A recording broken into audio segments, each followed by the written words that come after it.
तो last episode के and पे हमने देखा था कि हमारा जियोन जोखा जो था वहां पर अपनी तलवार के साथ प्रैक्टिस कर रहा था और मास्टर शिम वहां पर बैठे बैठे उसकी प्रैक्टिस को देख रहे होते हैं और उसे कह रहे थे कि लड़के क्या तुमने यहाँ पर तलवार को घुमाना सीख लिया कि तुम पहली बार अपनी जिंदगी में एक तलवार घुमा रहे हो। तो हमारा जोखा उनसे कहता है कि जी मैंने यहाँ पर तलवार को घुमाना तो सीख लिया है, मुझे नहीं लगता कि इतना ज्यादा मुश्किल है, लेकिन यहाँ पर काफी ज्यादा दिक्कत भी हो रही है क्योंकि मैंने अभी तक यहाँ पर सिर्फ और सिर्फ एक ब्लेड को यूज किया है और ब्लेड के अलावा पहली बार यहाँ पर तलवार को पकड़ रहा हूँ। तो मास्टर जो होते हैं वहां पर सोच रहे होते हैं कि हाँ तुमने इतने अरसे तक यहाँ पर ब्लेड को यूज किया तो फिर एक असली तलवार अपने हाथ में पकड़ने के बाद तुम्हें दिक्कत तो होने ही वाली है। तो मास्टर शिम उसे कहते हैं कि खैर मेरी बॉडी इतनी ज्यादा वीक है कि मैं भी यहाँ पर खड़े होकर तुम्हें तलवारबाजी नहीं बता सकता क्योंकि मैं हमेशा तलवार के साथ ही प्रैक्टिस करता रहा हूँ। और इसी के साथ ही जोका कहता है कि ये क्या हो रहा है, ऊपर से ये एक बड़ा सा पत्थर कहाँ से आ गया, यानी कि उसे वहां पर सामने दिखाई देता है कि एक बड़ा सा पत्थर क्लिफ के ऊपर आ जाता है। जब वो पत्थर वहां पर आता है तो दोनों चिल्लाकर कहते हैं कि ये क्या हो रहा है, क्या यहाँ पर कोई पत्थर के नीचे हमें देकर मारना चाहता है। तो रियोशी जो होती है उस बड़े से पत्थर को खींचकर वहां पर लेकर आई होती है और कहती है कि मैं तुम्हारी ट्रेनिंग में तुम्हारी मदद करने वाली हूँ।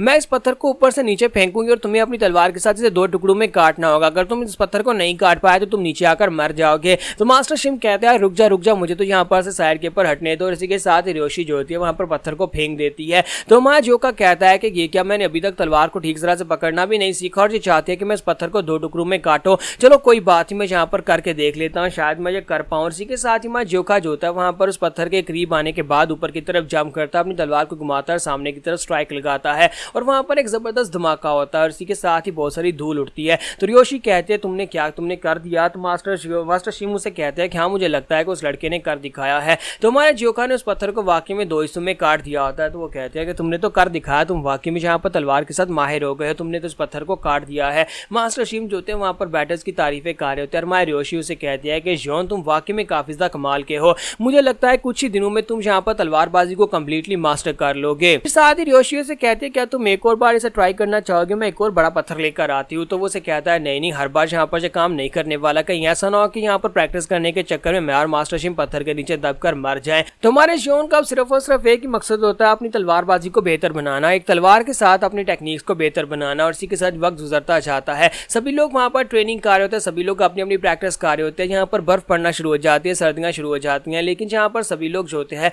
उस जमा देने वाली ठंड में भी प्रैक्टिस कर रहे होते हैं ताकि अपने आप को स्ट्रॉन्गर बना सके। फिर मन का चीफ उनसे कहता है कि लगता है कि ठंड ज्यादा हो गई, चलो वापस चलते हैं, लगता है कि हमारी ट्रेनिंग इतनी काफी है। तो सेकंड ब्रदर उसे कहता है कि क्या हम लोग वापस जाने वाले हैं क्योंकि अंधेरा होने वाला है। तो उसे कहता है हाँ जल्दी से जल्दी वापस चलो क्योंकि वक्त आ चुका है। और इसी के साथ मास्टर शिम से कहता है कि मास्टर शिम चलो चलते हैं, काफी ज्यादा ठंड हो गई और हमें यहाँ पर से वापस जाना है। तो वो चलाकर उसे कहता है कि मास्टर शिम क्या तुम मेरी बात सुन भी पा रहे हो या नहीं, लेकिन मास्टर शिम जो होता है वहां पर चुपचाप बैठा होता है और उसकी बात नहीं सुन पा रहा था। तो चीफ कहता है कि इसको अचानक से क्या हो गया, ये आगे से जवाब क्यों नहीं दे रहा। तो मास्टर शिम की बॉडी के अंदर से एक अलग ही किस्म का ऑरा निकल रहा था। तो चीफ आगे बढ़ता और कहता है कि क्या हो गया, क्या ये हम लोग जब ट्रेनिंग कर रहे थे क्या ये यहाँ पर बैठा बैठा सो तो नहीं गया, मैं इसे अभी जाकर जगाता हूँ, हमें जल्दी से वापस जाना होगा वरना इसकी बुढ़ी हड्डियों को ठंड लग जाएगी। तो हमारा जोका साइड के ऊपर से आ रहा था, उसे देख लेता है कि वो यहाँ पर ब्रेक थ्रू करने की स्टेज में बैठा हुआ है। तो हमारा जोका जो था वो चिल्लाकर कहता है कि बिग ब्रदर प्लीज ऐसा मत करना, उसे टच मत करना क्योंकि अगर तुमने अभी उसे यहाँ पर टच किया तो वो उसकी बॉडी को नुकसान पहुंचेगा क्योंकि इस वक्त वो सिलेक्शन स्टेज में बैठा हुआ है। इस वक्त वो ब्रेक थ्रू करने की कगार पर है, यानी कि इस वक्त ब्रेक थ्रू करने के लिए बहुत ज़्यादा जरूरी है।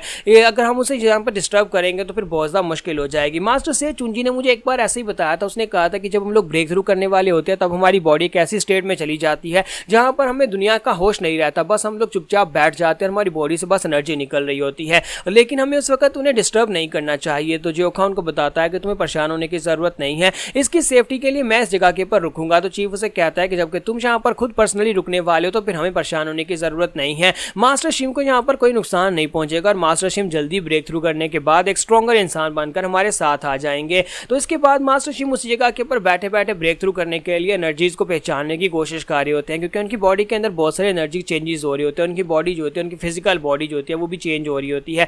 जबकि हमारा जोखा उनके पास ही बैठे बैठे वहां पर प्रैक्टिस कर रहा होता है। 3 दिन और 4 दिन गुजर जाते हैं। 3 दिन और 4 रातें गुजरने के बाद हमारा जोखा फाइनली यहाँ पर उसके लिए खाना लेकर आता है। जब उस जगह के ऊपर पहुंचता है तो मास्टर शिम उठकर खड़े होते हैं और उनकी बॉडी के अंदर से बहुत ही पावरफुल ऑरा निकल रहा होता है और साथ ही मास्टर शिम अपनी एनर्जी को रिलीज करते हुए सामने की तरफ अटैक करते हैं और उसे कहता है तो लड़के फाइनली तुम यहाँ पर आ गए, देखो जरा मुझे देखो, मैं यहाँ पर पहले से कितना ज्यादा चुस्त हो गया हूँ, अब तो मैं उठकर खड़ा भी हो सकता हूँ, मेरे अंदर कमजोरी भी नहीं रही। और वो काफी ज्यादा खुश होते हैं और कहते हैं ये सब कुछ तुम्हारी वजह से हुआ है, तुम्हारी वजह से मैं स्टेज के ऊपर पहुंच पाया हूँ, इतना बुढ़ा होने के बावजूद मैं यहाँ पर ब्रेक थ्रू करने के बाद फिर से एक मार्शल मास्टर बन गया हूँ। मैं अपनी सारी जिंदगी वादा करता हूँ कि मैं तुम्हारे साथ ही रहूंगा और हमेशा तुम्हें सर्व करूंगा, तुम जहां भी जाओगे, आज के बाद से तुम मेरे यंग मास्टर हो। तो हमारा जोकाओ से कहता है कि कौन सी टीचिंग और कौन सा मास्टर, तुम मुझे यहाँ पर यंग मास्टर मत कहो, चुपचाप वापस चलो, काफी ठंड है, तुमने काफी दिनों से कुछ खाया भी नहीं और मैंने भी यहाँ पर कुछ नहीं खाया, डेली यहाँ पर सिर्फ और सिर्फ राइस बॉल ही खा रहा हूँ तुम्हारी वजह से। तो वो से कहता है अच्छा ठीक है मैं भी आ रहा हूँ, मैंने तो 4 दिन से कुछ खाया भी नहीं है, क्या तुम्हारे पास राइस बॉल्स हैं, इनमें से कुछ दे दो ना, मैंने कुछ खाया नहीं है। तुम्हारा जोकाओ से कहता है कि नहीं वापस जाकर खाएंगे,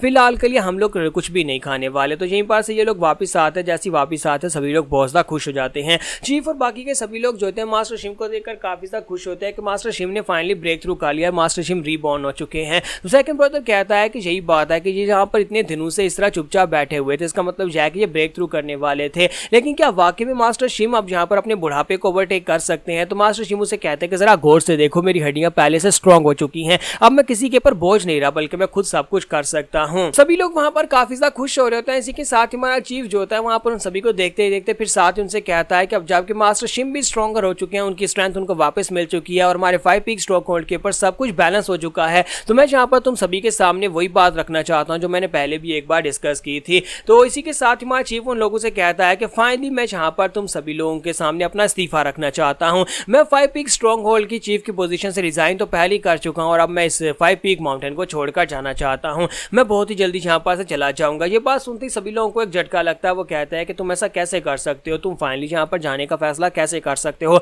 हाँ मैं पता है कि तुमने कहा था कि तुम अपनी फैमिली से मिलने के लिए जाना चाहते हो, लेकिन अचानक से। तो सब लोग उसे कहते हैं कुछ ज्यादा जल्दी नहीं हो गया? तुम्हारा जोकाओ से कहता है हाँ ब्रदर पूंग क्या कुछ हुआ है? तो वो कहता है नहीं कुछ नहीं हुआ, मुझे बस यहाँ पर आजकल कुछ सपने आ रहे हैं, कुछ अजीब से सपने आ रहे हैं कि मेरी फैमिली काफी बड़ी दिक्कत में, इसी वजह से मैं अपनी फैमिली को लेकर काफी ज्यादा परेशान हूँ। तो सेकंड ब्रदर उनसे कहता है कि अब जबकि तो आप सभी लोगों को पहले से पता है कि मैं इसके काफी ज्यादा करीब हूँ, तो मैं भी इसके साथ इसकी फैमिली में ही जाने वाला हूँ, मैं इसका ब्रदर बनकर इनकी फैमिली में रहूंगा। जोकाओ से कहता है कि तुम अपनी फैमिली के पास जाना चाहते हो तो फिर तो हमें इस बात से कोई दिक्कत नहीं है, ठीक है तुम लोग चले जाओ। सोबियो कहती है कि क्या तुम लोग वापस आओगे? तो चीफ उसे कहता है कि हाँ मैं यहाँ पर वापस आऊंगा, मैं इस बार में कुछ कह नहीं सकता। तो चीफ जो होता है वहां पर उनको इस बात से इस तरह जवाब देता है कि मैं यहाँ पर इस बार में कुछ नहीं कह सकता कि मैं वापस आने वाला हूँ या नहीं, हो सकता है कि वहां पर काम कुछ ज्यादा हो सकता है कि मैं तुम लोगों से मिलने के लिए आऊँ या ना आऊँ। तो जोकाओ से कहता है कि पहले तुम्हें अपनी फैमिली की प्रोटेक्शन की जिम्मेदारी लेनी होगी, वहां पर जाकर अपनी फैमिली की रक्षा करना, यहाँ के बारे में भूल जाओ, 5 पीक स्ट्रॉन्ग होल्ड के बारे में भूल जाओ, हम लोग यहाँ पर अपना ध्यान रख लेंगे। सभी लोग उसे कहते हैं कि हम सभी लोग इस बात से बहुत ज्यादा खुश है कि तुम वापस जाकर अपनी फैमिली के साथ रीयूनियन करने वाले और अपनी फैमिली के साथ एक अच्छी और हैप्पीली जिंदगी गुजारोगे। तो ये बात सुनने के बाद चीफ उनसे कहता है कि तुम लोगों का बहुत बहुत शुक्रिया,